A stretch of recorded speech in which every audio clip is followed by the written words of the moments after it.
Egyptian hieroglyphs are already over 3,000 years old by the time Rome annexes Cleopatra's kingdom and makes Egypt into its latest province. Younger scripts have emerged all around the Mediterranean, and it feels like the currents of written history are pulling towards easy alphabets with few characters. Meanwhile, in temples and on tomb walls, hieroglyphs head in a starkly different direction, playfully growing more complicated and adding thousands of new signs, earning them names like enigmatic and cryptography. Today we'll see why this Egyptian enigma teaches us how the evolution of writing systems doesn't inexorably lead to alphabets.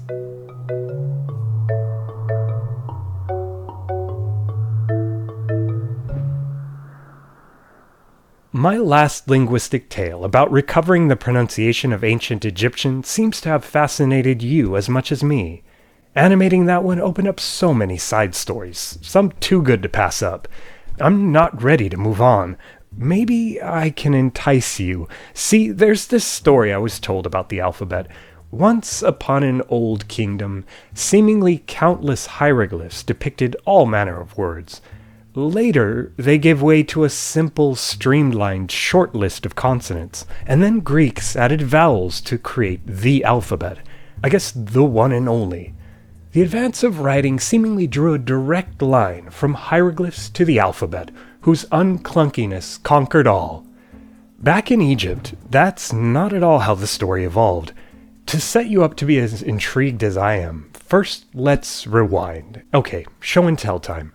Back in the Old and Middle Kingdom, hieroglyphs had 4 jobs. Here's a pair of open lips. What do you think they mean? Well, they're read ragh, the Egyptian word for mouth. This is a logogram, a sign for a word or word piece.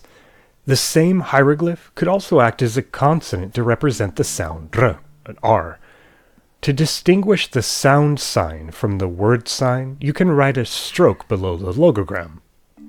Now these 4 signs together write a single word.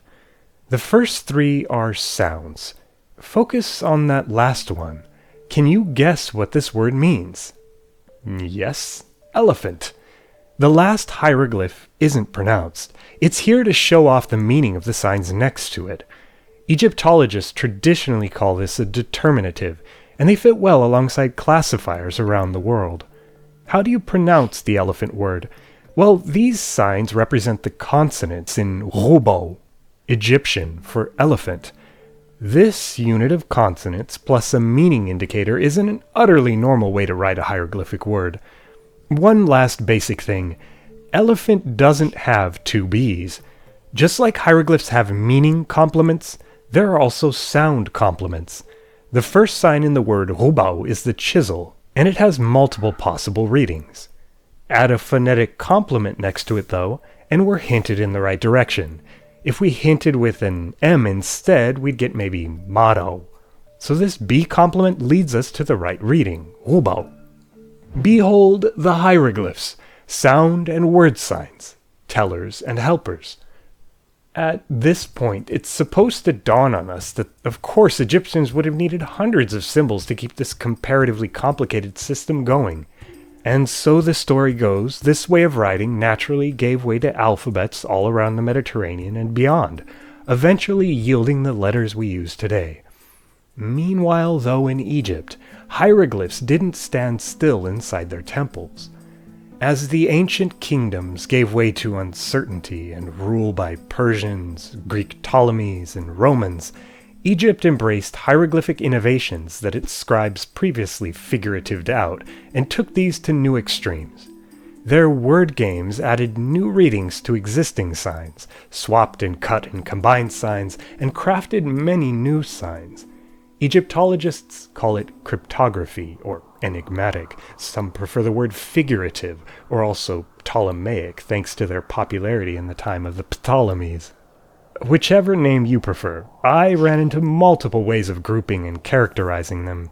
I don't mean this to be an entire overview of their origins and use. Instead, let me pick some of my favorite examples that reach into the heart of the hows and whys. Look at this big, beautiful standing lion. The Egyptian word is mari. Now, say you wanted to get more out of this hieroglyph. What sound might it make when you spell other words with it? Well, what about the consonant M? It's very important to some Egyptologists I've been reading that you do not think of this as taking the first letter of the word. Instead, it's about using the logogram as a phonogram that makes the sound of its strongest consonant, wherever that appears in a word. Another time-tested way of repurposing signs was with rebus, spelling using sound-alike logograms. The words for foot and grow in Egyptian have the exact same consonants, so why not use the sign for grow to write the word foot? But the real backbone of cryptography was substituting signs. Switch in one bird for another bird, or one plant for another plant. Or think even more abstractly. As you're writing inside an Egyptian sign block, you might notice some hieroglyphs take up similar space and have similar shapes. So take this triangular-looking form and substitute a pair of legs. Pretty clever. You saw the logogram for mouth. Now consider these two hieroglyphs for a different part of the face. If I tell you that both of these can write the same body part, but one is bigger than it, and one is a smaller part of it, what is that word? The entire face, or just the pupil part, can both represent the word for eye. Some substitutions require you to know the cursive hieratic way of writing Egyptian signs. Back to the trusty mouth again. Here's how to write it in hieratic. And here's a long sideways hand, and how to write it in hieratic. They look so similar, so why not make them interchangeable in hieroglyphs? Like other cryptographic strategies, this would eventually become common and get ported back into the normal everyday way of writing hieroglyphs. Or combine signs to create new ones. Stitch together the symbol for season and the possessive suffix f, and you can write his season in a single character. Or take a guess at this visual pun scribes use to coin two new characters. A viper is going into this side symbol, and this viper is heading out of the symbol for side. So what do you think the two resulting invented hieroglyphs mean? Enter and exit. Here's another pair of combinations. Place a sechem scepter in Ra's hand, and an Ankh in Amun's, and we get a larger phrase, Ra, living image of Amun. I think now we're warmed up and ready for a complex substitution tale. This sign depicts a wound spewing something, but it's being used for the sound r, just like the mouth we met earlier. How did this happen? Well, good luck guessing. It very indirectly got that sound from the mouth. In cryptography, you can draw a mouth from the side. Why, those look like the same spitting lips from this logogram, sometimes also spotted for r. And finally, spitting looks like spewing, so substitute this for that, and you've got a new symbol for r, br. Whew, easy? Much work has gone into decrypting Egyptian cryptography, yet we still don't know the reasons behind some signs. Like, why can this locust also represent the consonant r? Still, we know the simple steps that added many readings to existing signs and created plenty of new signs. Writing figuratively or enigmatically wasn't just about looking at individual signs the way we've been doing. It meant considering their use in context and how they relate to their own content. An entire tradition of myth and narrative can interweave with their visual use. Texts in private tombs use hieroglyphs that reference enigmatic imagery. Like in a version of the Book of the Dead, a cat represents the consonant F. This traces back to one key scene where Ra appears as the great Miyu, the cat. And yes, Egyptians may have named the cat after its meow.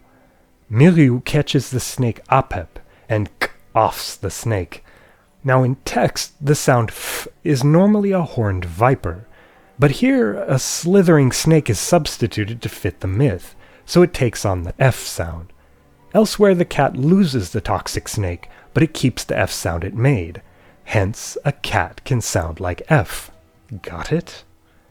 Taken to extremes, imagine doing something like, composing an entire cryptographic hymn filled with crocodiles in the temple of Esna. dedicated to a natar associated with crocodiles. Eventually, the new signs and readings funneled back into normal writing. The number of hieroglyphs grew from many hundreds to many thousands, and possible readings of existing signs soared. With all this sleight of quill or chisel going on, I get why Egyptologists millennia later call this cryptography. Some even argue that this is what would sidetrack potential decipherers for many centuries, leading them to think the signs were elaborate metaphorical imagery instead of real written language.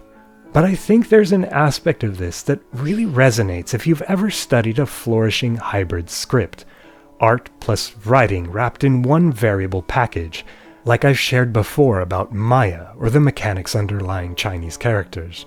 Both writing systems have a long history of structured creativity, of painting words, and neither one naturally ends in alphabets. The hieroglyphs do come to an end. In late antiquity, Rome organizes Egypt into a diocese, just east of the Diocese of Africa in my video on African romance. The balance of Egyptian writing is shifting.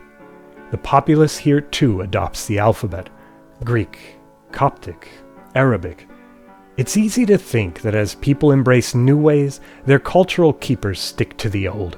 But here we see innovation to the very end, an end to a 3,500-year history that pulled hieroglyphs in a far more complex and less rigid direction than the alphabets emerging around them.